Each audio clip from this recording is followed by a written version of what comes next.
When I think back of my time at Kagnew Station, I realize how incredibly privileged I was to be there. This spot in Africa that so few people had ever heard of, up on the mountains.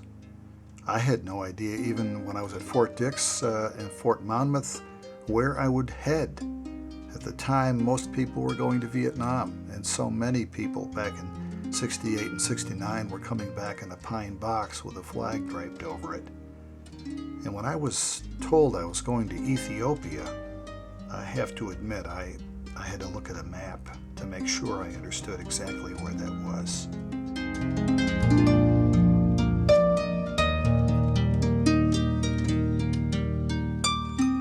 I'll never forget my first time driving up on that post and being waved through by the MP at the front gate and being taken to headquarters company, where I was received very warmly. And after sleeping a good deal because there was a lot of time change involved, I reported to AFRTS and to Sergeant Brown, I don't remember his first name, a wonderful man, who asked me what I would like to do. I laughed at that. I thought, without being disrespectful, that Sergeant Brown would be telling me what to do and I wouldn't be voicing my opinion back to him. But he looked at me and he said, "Son, this is the Army in Africa, and we do things a little bit differently here."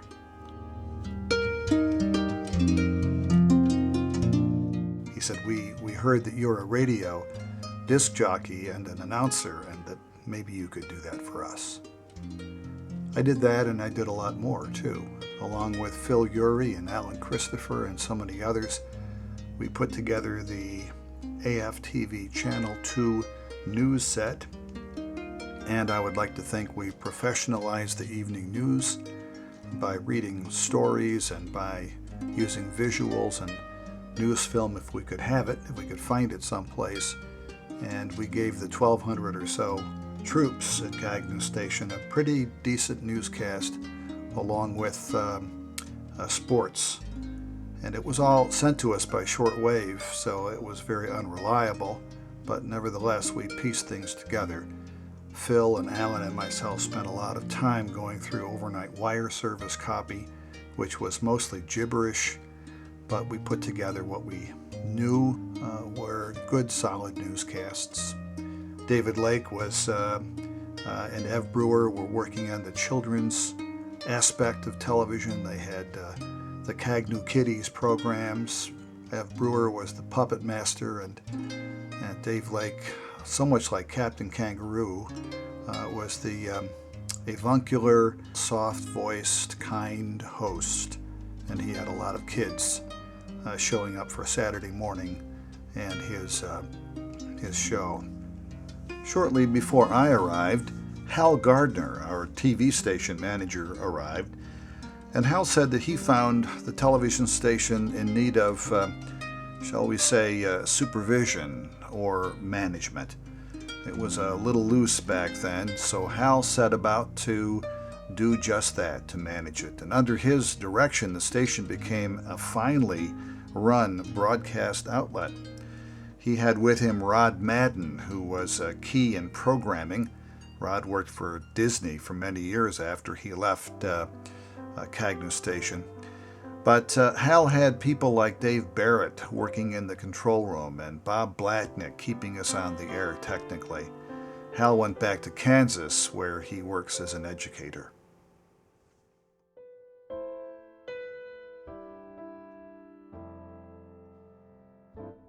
It was a wonderful time. When I think back at it now, it's sort of rare. I don't know what other time in life quite matched it. Especially when you think that you're headed off to Vietnam, and that's what most of us thought.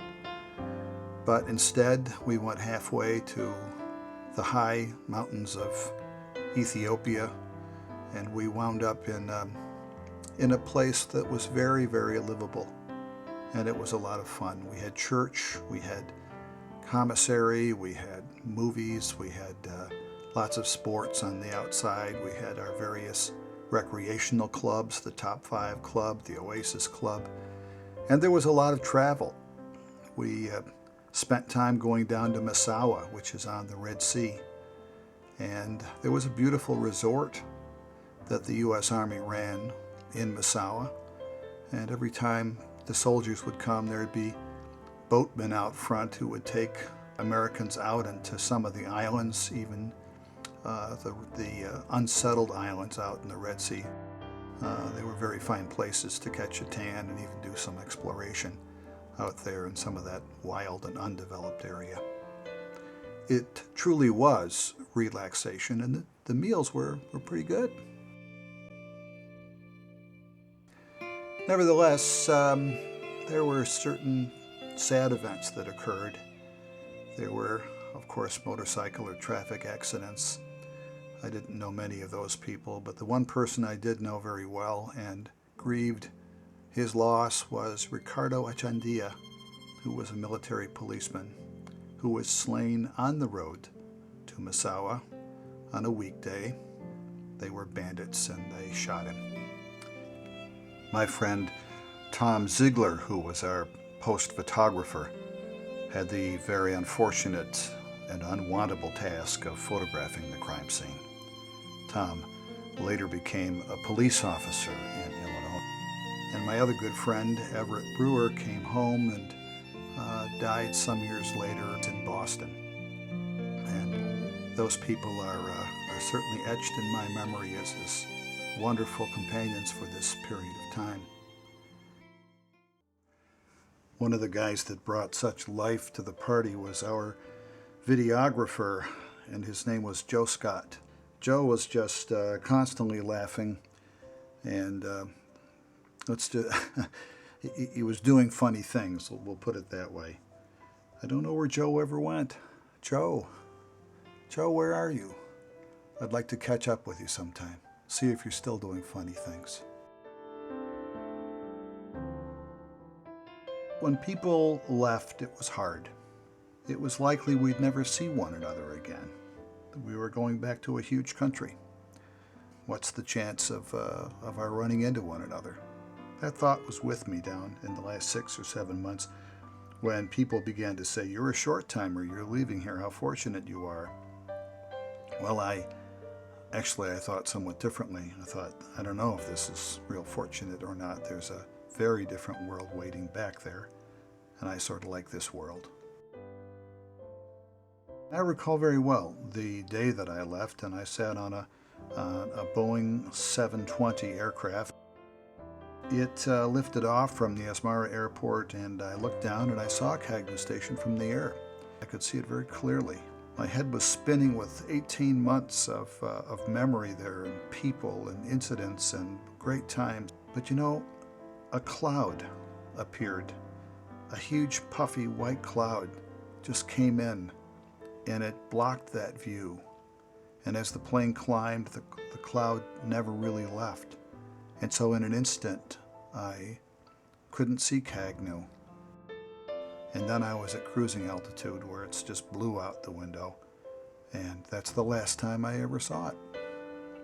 So it remains in my memory as a special place, a time in my life really like no other time in my life. And people that I met that in the 40 years since I left, I still remember very well. I think of them like it was yesterday. And I probably will think of them on and on until that day.